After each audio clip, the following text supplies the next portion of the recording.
Today we're talking all about sugar and what you need to know about hormonal weight loss and sugar and insulin resistance and eating for your hormones. It seems like every year from about Halloween to January 1st, people are really all about the sugar. So this is a perfect topic for this time of year. Now, if you know me, my name is Megan Olson, nutrition practitioner. I help women over 35 lose 20 to 50 or more pounds. And I lost 80 pounds in 2009, and now I help women lose weight and keep it off without dieting and focusing on their hormones. And, one of the things that really surprises my clients is that I firmly believe in having sugar and balance in the diet. I do not believe that people need to cut out sugar altogether to lose weight and feel great. I personally enjoy chocolate regularly, even though I do try to choose healthier chocolate that has less chemicals and lower sugar content, but sugar is still sugar. Right? Chocolate is still chocolate. But I really do think and know that by allowing myself to enjoy chocolate regularly helps me maintain my 80-pound weight loss. And having this really balanced approach helps my clients as well. And this is something I've talked about many times on here on Facebook, as well as on my podcast, The Dish on Ditching Diets. And, this is where so many of us have dieted throughout the years, we kind of have this really unbalanced approach. And it's what I call all or nothing approach when it comes to weight loss. We either have to be perfect and restrict all of the foods, and we can never eat chocolate or sugar, or we just start eating everything in sight and not really paying attention, right? The key to sticking to any weight loss long term or any healthy eating is working in the chocolate, working in the fun stuff. I lost 80 pounds a day eating a cookie a day, and I tell everybody that story because I'm like, it can be done.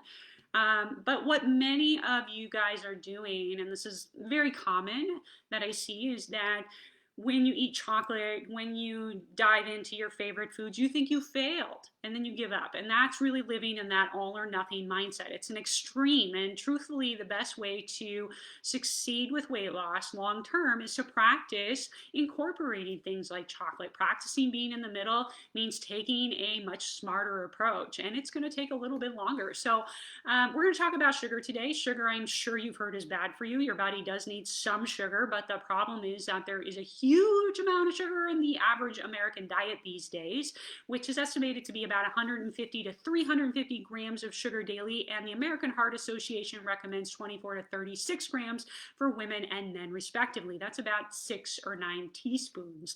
That's not very much sugar.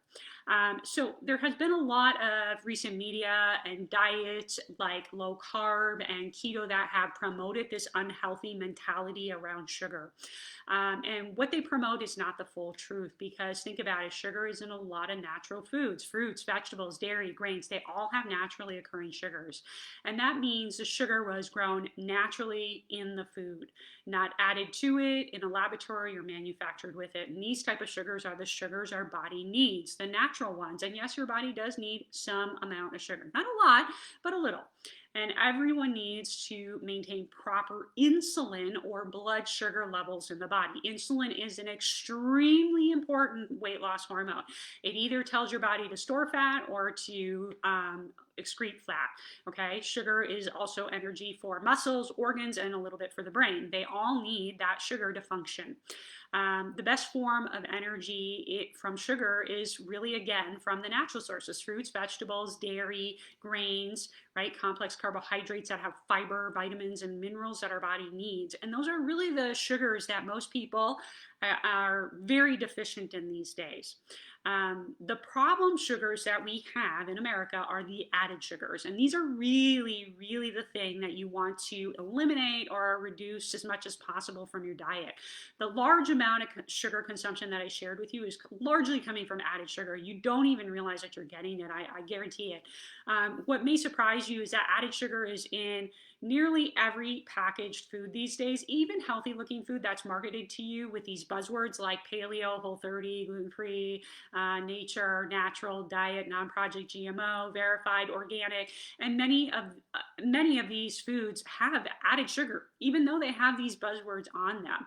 So some examples of foods that regularly have added sugar: flavored yogurts, dressings, cereal, crackers, chips, spaghetti sauce, canned vegetables, tomato sauce, kombucha, sports heartstrings: cookies, sweets, breads, bagels, tortillas, sauces, spices, vitamins, supplements, peanut butter, jellies, bouillon cubes, protein bars, frozen foods, packaged meats like sausage, bacon, burgers. Fast food restaurants even add sugar to French fries, and baby formula also has added sugar. So, if you look at, this list that I just gave you, that's basically like so many foods, right? And so the thing is that when we're getting added sugar, even in small quantities from all of these areas, right, it really adds up over time, and it affects your insulin hormone that controls your ability to lose weight.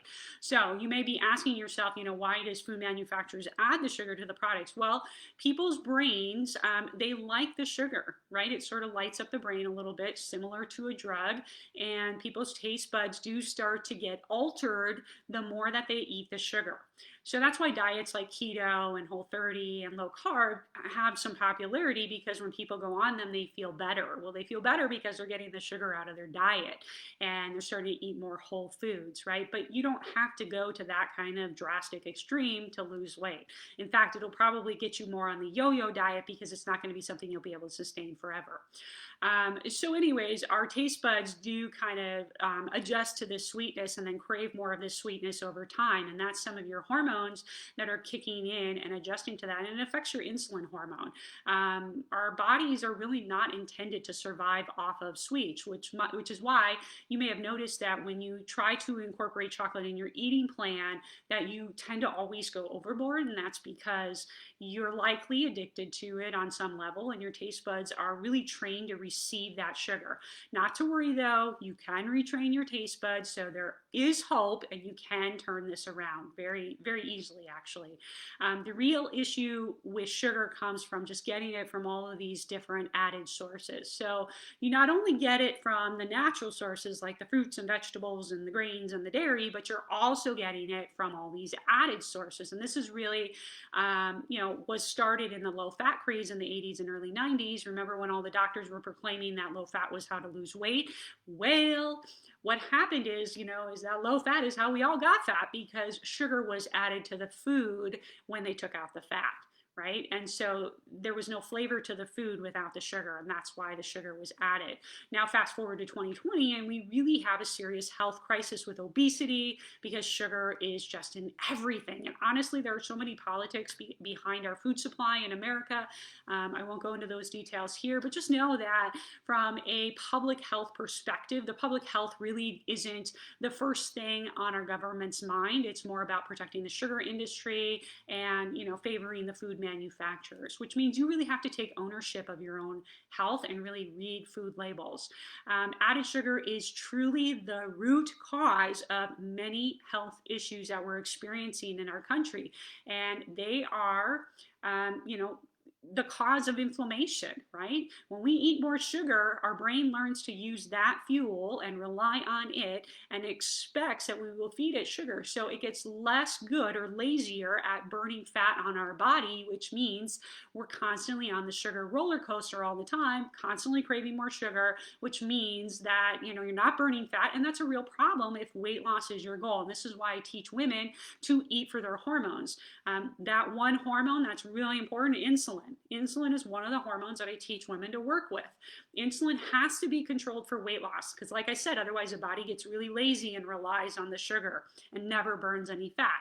And I don't know any diet program, I haven't heard of one, that explains to you yet how to put food together in a way that controls insulin as well as leptin and ghrelin.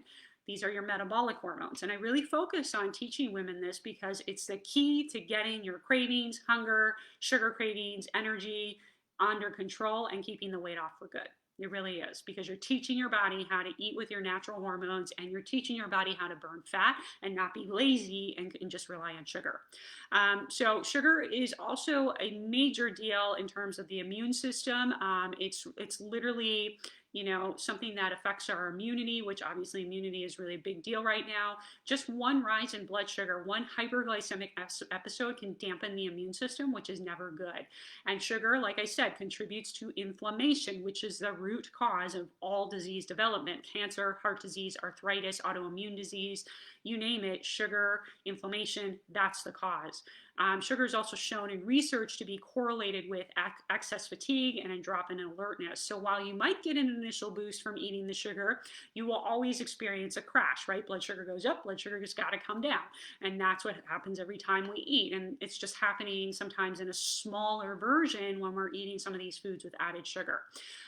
So the goal when you are trying to lose weight is you want to eat in a way that doesn't cause more cravings and problems with the hormones.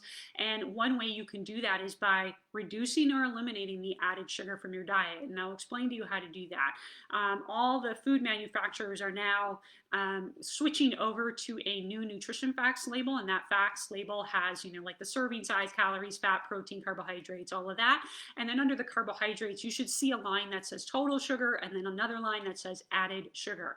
If you don't see that added sugar line, it might be an older food or just hasn't been switched over to the new label yet. So what you need to do is look at that line and see how much sugar has been added to the product, and then look at the serving size. So it might say, 8 grams of added sugar, serving size is 1 cup, something like that. Now, unfortunately, you can't always rely on the added sugar line. You have to look down at the ingredients on the label and look in the ingredients and inspect the ingredients for added sugar, because sometimes what the manufacturers will do, and this is really tricky, is that the added sugar line, they will put 0 and they will manipulate the serving size to a different serving size, a larger one usually, so that they don't have to report the sugar in that nutrition facts label. This is very tricky. So that's why it's important you always read the nutrition facts and read the ingredients. So, the other thing that's kind of tricky is there's over 300 names of added sugars and artificial sugars that are out there, and you're not going to memorize all these. You're never going to know which ones are which, right? So, the main ones that you really, really want to look out for are the things that say, coconut sugar, maple sugar, brown sugar, organic, cane sugar, syrups like brown rice syrup, high fructose corn syrup, maple syrup, honey, anything that ends in OSE, maltose, sucrose, fructose, those are all forms of sugar. So kind of use that as a framework. You don't have to go out and memorize all the other 300 names that are out there, but just know there's a lot of sneaky ingredients. And, a good rule of thumb that I always use is when I look at a food label, if it's got 1 million ingredients and I have no idea what they are and I can't even pronounce them, I probably shouldn't be putting it in my body anyways. So just a good rule of thumb. So one thing that I like to ask people, and you can, this can be kind of a test for you, but I've often asked clients to tell me if they had a choice between eating a Yoplait yogurt and drinking a Coke, which one would they do? What do you think you would do? You probably pick the Yoplait yogurt, right?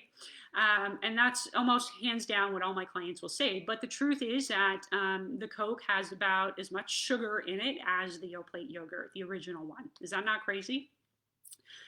It is very crazy that we live in that kind of environment. It's not healthy. It's not good for public health. So you really do have to watch out for these things. I recently saw a protein bar the other day at the store, and I had a client show me one last week where that protein bar had more sugar in it than protein. That's not a protein bar. That's a candy bar. It's just crazy. So before I lost my 80 pounds, I used to eat a Dannon Light and Fit 80-calorie yogurt for breakfast, thinking it was healthy every morning. Boy, was I wrong. Because you know what? I was always hungry 2 hours later. You know why? Because the Dannon Light and Fit 80-calorie yogurt had added sugar. Blood sugar went up, blood sugar went down, and so then I was wanting food, and I was drinking caffeine on top of it. Caffeine also affects blood sugar.